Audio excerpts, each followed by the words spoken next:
And it's absolutely critical to have a super strong understanding of these very basic concepts, more than just what common sense might tell you. And today, we're going to focus on temperature, pressure, and the zeroth law of thermodynamics. Now, imagine we have a gas, and it's just some particles bouncing around in a container. You may already know that pressure is force per unit area. And in a real gas, there's not just like 5 particles bouncing around. There's like billions and trillions and trillions and trillions of particles, even if it's very dilute. And that gas exerts this constant force over time with this constant bombardment with all these particles against the edge. And it's that average, that time average constant force per area is what pressure is.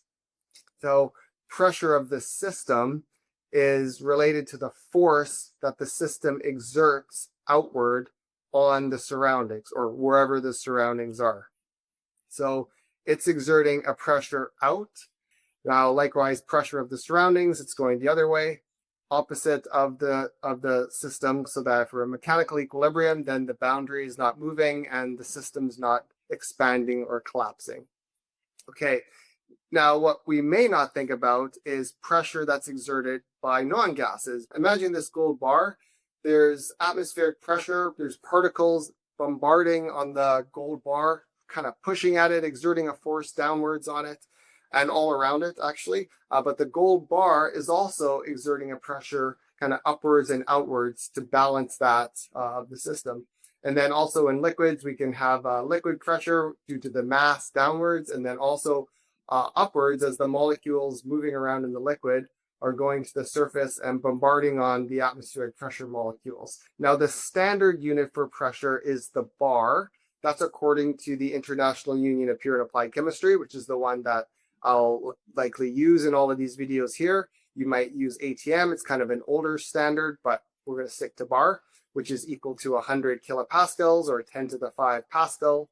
A Pascal is Newton per meter squared, and that's equal, 1 bar is equal to 0.9869 ATM or 750.1 millimeters of mercury. I'd make it higher, make it 750 millimeters above this line here. That's kind of how strong atmospheric pressure is. So that's kind of where the millimeters of mercury come from.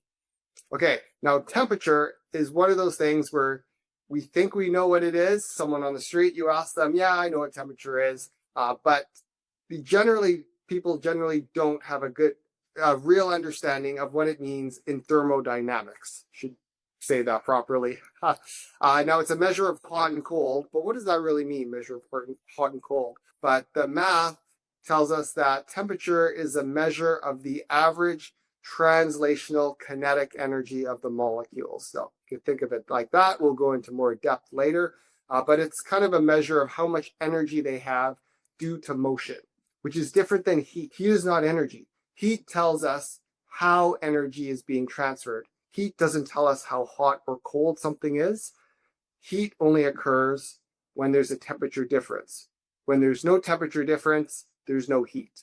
But temperature is a state variable, and it is a measure of something within the system. And it's a measure of that kind of average or internal translational kinetic energy, the energy due to motion within the molecules. Now, this may be super obvious. When things are moving faster, they're usually at a higher temperature than when they're moving slowly.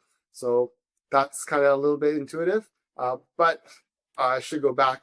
But it's very important to know that difference between temperature and heat, and I hope that made sense. Okay, so the zeroth law of thermodynamics, it's called the zeroth law, not the first law, because it was created many, many years after the first law, but it was something that was created for formality in order to give kind of justify the principle of using thermometers and whatnot for thermal equilibrium.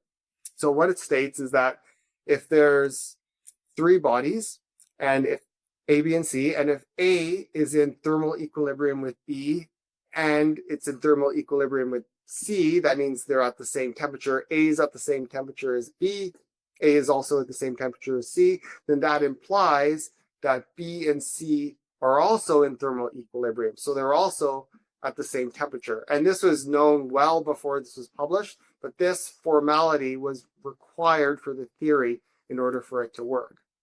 So if B and C are connected by a diathermal wall, so let's say A and B and A and C are in thermal equilibrium, then if we were to connect B and C together, no heat flow will occur because they're both at the same temperature. There'd be no heat, right? And it justifies the concept of temperature measurement. So it just allows us to use a thermometer to assess the temperature. I'm excited to continue this journey with you. Remember to go slowly through these foundational concepts because they're really going to build a very strong foundation for you for the rest of thermodynamics. And you don't want to be confused in thermodynamics because it doesn't get easier. It's way more important to have a real good grasp of these very basic concepts and slowly build up from there. And if you do that, you will understand it, you will get it, it will make sense, and thermo can be a pleasure to go through rather than a total confusing wreck. Anyways, thanks for watching, and I'll see you in the next video. Cheers.